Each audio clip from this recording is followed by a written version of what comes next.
Right, so what is my marital status? Right, my marital status, I got married in March of 2000 in New York City and got divorced in 2012. And while I was living in London, came back in 2014, married the same lady. And unfortunately, as we stand right now, I've been separated for a year. Telling you, it hasn't been easy. It has not been easy, but I'm being candid, I've been open, and I've been forthright with you and letting you know this is who I am. This is my life. Okay. And before I forget, I do have two daughters. The first one was when I was out there, when I went back out in the world, doing my stuff. And then the second one is from my marriage.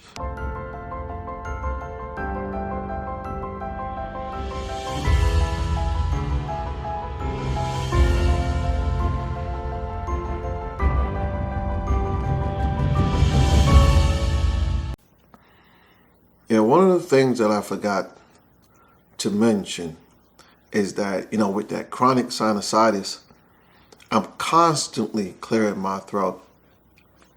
Constantly clearing my throat because the nasal drip in my throat. So, forgive me if I do that from time to time. But like I said, it's been, a lot of things that I've been going through, have to deal with throughout my life. And that's just one of them. So here we go with part 2. Hope you enjoyed part 1 and was looking forward to part 2. So here we go with part 2. The first question in part 2, what are your struggles, or maybe what were your struggles? Because honestly, throughout life, you struggle with different things at different stages of your life, or maybe throughout your whole entire life. So the question is, what are your struggles? So when I was younger, I experimented with cigarettes and alcohol, like the young boys do. After they reach a certain age, they want to go out drinking and partying, and they're trying to experiment with life, trying to see what life has to offer. And so I used to drink. Cigarettes wasn't for a long time. It was a very, very short stint with that. It wasn't really me. I was just, like I said, experimenting. And then I started with alcohol, drinking a little strong drink, maybe wine. And then I did beer. Didn't really like it too much. I remember there was one Schaefer beer. I think that was the one that I really liked, the Schaefer beer. I remember that a long time ago, showing my age. And then Guinness, the dark stout, the Guinness stout. I love the Guinness. And then later on, I started drinking Hennessy and Coke. I remember that, Hennessy and Coke. That thing used to send me to the bathroom all the time. But that's my life, That's my life. But when I was 12, between 12 and 15, I found pornography. I stumbled onto that by reading a book. And the book was so explicit that it opened me up, and it grabbed a hold of me. And I'm telling you, it took everything out of me to fight for my purity, because like any addiction, you find yourself fighting against a force that is way bigger than you are, So, and even though you might love God, believe me, I tell you, if this stuff gets a hold of you, you're in a world of trouble, because you have to do everything in your power to get away from it, to fight against it, to break it out of your life. So if you're struggling with anything like that, do everything that you possibly can, whether it's counseling, speaking with someone, getting porn blockers on your computers, your phone, whatever it is. But you've got to do something. You've got to be strategic in how you go about getting this thing out of your life, because it will absolutely ruin your life. I know pastors and different people who have struggled with that stuff, right? So this thing is no joke. So that's just a word of encouragement if you find yourself fighting with anything like that. There are practical steps that you can take, and you got to have a made-up mind, because everyone want to be free of any sort of addiction, whatever it might be. So you want to be whole, and you want to be able to function the way that God intended for you to function. So that's one of the struggles that I had to go through during my life. And you might want to ask, well, what is your religious affiliation? Well, I'm a born-again Christian. I grew up in a Pentecostal church. That's been my affiliation, Pentecostal. You know, in my theology, that's what I believe. And I was ordained as a Christian minister back in 2017, and then in 2018, I was ordained as a reverend. Sorry, in Agape Christian Fellowship Center out in Conyers, Georgia. This church is affiliated with the head church, a church I used to go to in New York, Bethel Gospel Tabernacle. Agape is an offshoot of Bethel. So, and the Bethel is located in Jamaica, Queens, New York, where the senior bishop is Bishop Roderick R. Caesar, and the senior pastor right now is Roderick Jr. They call him affectionately Pastor Rod. Yeah, so the son now is the senior pastor of the church. So this is where I started out, and yes, I am a reverend. And you might say, well, what are your credentials?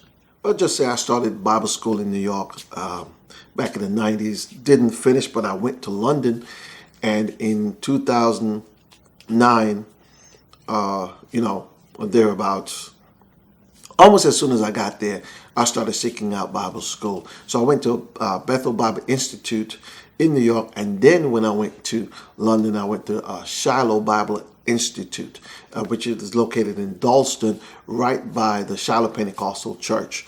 So yeah, I spent about 8 years in London, completed 2 years of Bible school.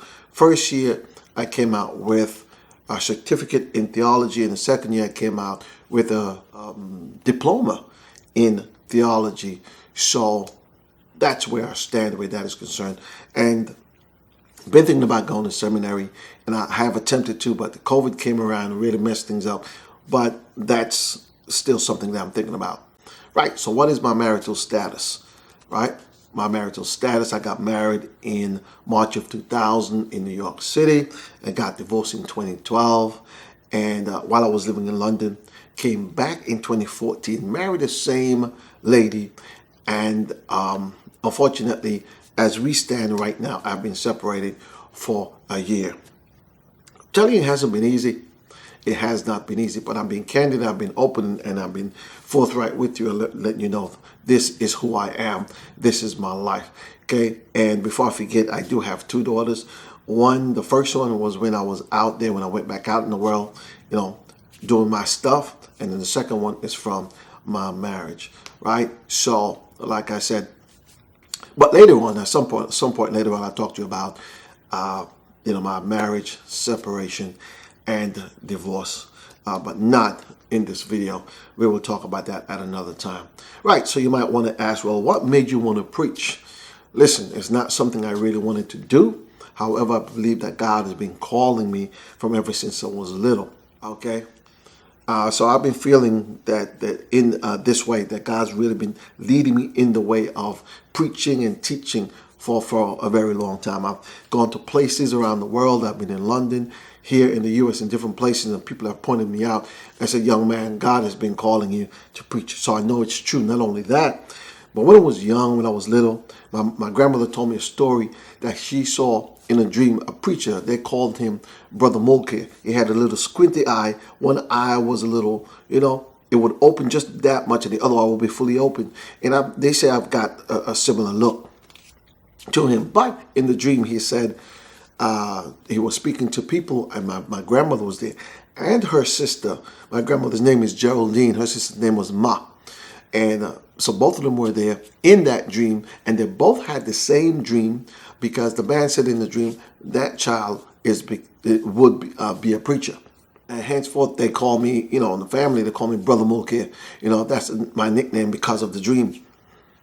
However, they both saw the same dream, because when my grandmother woke up and went to speak to her sister, which just lived right across the road, right across the street, just right there next to each other, just across the street. And she went to speak to her sister, and her sister said, "Hey, they call it Jay, for Geraldine, Jay for short." He said, "Jay, I had a dream last night about this preacher and the little boy, the child." And my grandma said, "Yes, I had the same dream." So it was just amazing how God really showed them in a dream that He wanted me to be a preacher, and that's what He had called me to be. But my life has been a total struggle up to this point. Okay, so I've felt like God's been calling me, but just like Jonah, I try to run and do my own thing. I didn't really want it. I knew it, but I still was running away from it. It's just amazing what we do at times. We know what we should do, but we want to do what we want to do. But I'm convinced that now I'm doing what God has called me to do. I'm doing the Lord's will for my life. And, in the future, I might want to establish a church or a worship center. It'd be something that would be great. So if at times, you'll find that you'll hear me clearing my throat, that's one of the issues I have because of my draining a sinus, and I have to constantly get my throat. Like I said before, forgive me. It's just one of them things. Right. So you would want to ask maybe, what do you like to do in your spare time? Now, in my spare time, when I'm not teaching or when I'm not preaching or making videos, I like to sing. I was in a choir for a while in New York. I've had little stints with singing in little singing groups, men's groups, and different things. When I was in the Caribbean, we had a band. First I started playing the drums, then I started playing the lead guitar, and then I was a lead singer in a group.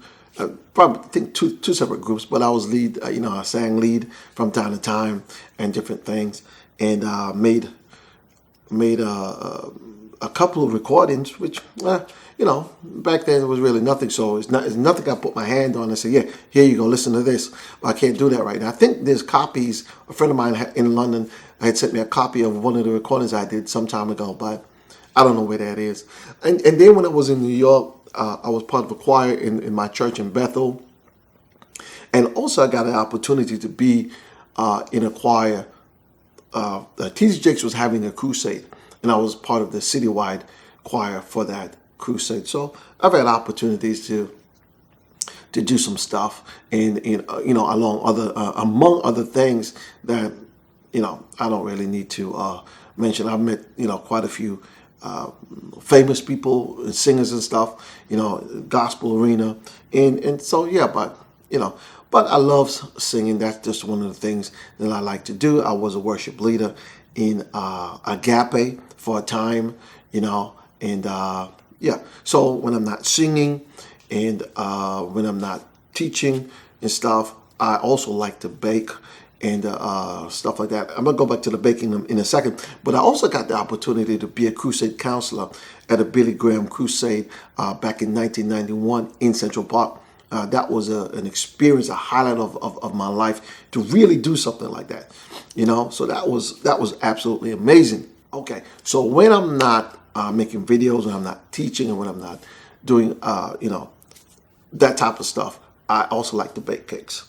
Right, so they say I bake one of the best Caribbean black cakes, Caribbean rum cake or Caribbean fruit cake. It's the same thing, but everybody call it, whether black cake, rum cake, fruit cake. I'm not trying to get anybody drunk, but it's a traditional cake that we do for weddings and also birthdays, and but mainly for Christmas. We do a lot of that for Christmas because people like that cake. And so I do make that, and sometimes people will order it and I'll make that and sell it. So yeah, I like to bake. I was trained as a baker. And so, but I also make a mean Caribbean ginger beer. Again, beer, but it's a non-alcoholic beverage. So it's made of ginger, really, really nice, So those are some of the things that I do. I like to read, and I also like playing the bass guitar. I haven't done it in a while, but I used to also play the bass guitar in London in my church. So, I do this and do that. Played the trumpet for a little while. I got to get back to some of these things, playing the trumpet. I love playing the trumpet, and I love jazz. Hey, I love jazz. So, but yeah, I play the trumpet. I like a good book. Louis L'Amour is my favorite author. And other than reading the Bible, I like to read some really good books. Like I said, Louis L'Amour is my favorite author. He, you know, a lot of his books were turned into movies, and like they were like you know, western, you know, western movies, like The Frontier and stuff. It was, you know, that's not the only thing that he wrote on, but if you can check him out, Louis L'Amour, you'll see a excellent author and excellent books. But the ultimate thing for me is teaching the Word of God. I get the most joy and fulfillment out of actually doing that. Yeah, you know, when I'm doing that, I feel like I'm really doing what God has called me to do. I don't know how to explain it, but I just feel really good when I'm doing that. So this is the reason for, you know, my YouTube channel, because I love to share the gospel with people, you know, with the world, no matter, you know, so no matter what happens in your life, I believe that you should put God first. He should be first. He shouldn't be second. He shouldn't be third. We know that God is jealous, and so we should endeavor to put him in the forefront. Whatever we do, we seek his face first. We ask him for guidance instead of doing the stuff and then come back and then ask God to endorse it. We should go to him first. If he doesn't say to move, then we shouldn't move, you know. But yeah, you know, I figured I'll comment and tell you about my life, what I've been through, what I'm still dealing with, and hey, so you'll know, you know, you see me make these videos, but you might say, well, who is this guy? Where did he come from? You know, so this is me. This is what I do. You know, this is the story of my life. You know, it hasn't been easy, like I said, but God is still God in everything that happens in my life. All right. So if there are any questions or anything I might have forgotten to mention in part one, hopefully I have covered it in part two. And if not, you know, leave me a comment and, you know, ask me a question, and I'll see how, you know, how I could answer that, whatever the question may be, if you do have one. So please subscribe if you haven't done so already, and click the bell icon so as not to miss any new videos when they're posted. All right. Also, like and share the video so that YouTube would, you know, share the video with more people, recommend it to more people so they'll see it, and then more people would subscribe to this channel. Right? Remember, there's freedom in truth. There's nothing like knowing what is true. So there's freedom. You know, you become free when you know what is true. You're not bound up. You know, truth is the ultimate thing. When you know truth, you can really move forward with your life and do, I believe, what God has intended for you to do, because you're moving with knowledge and truth about what it is that you need to do. Okay, and also your belief. You know, you don't want to believe erroneous things. You want to believe things that are true. So I am William Nelson Ryan, and I will see you next time. Thanks again for watching these videos. Again, God bless you, and just be a blessing to somebody in need. Again, thank you.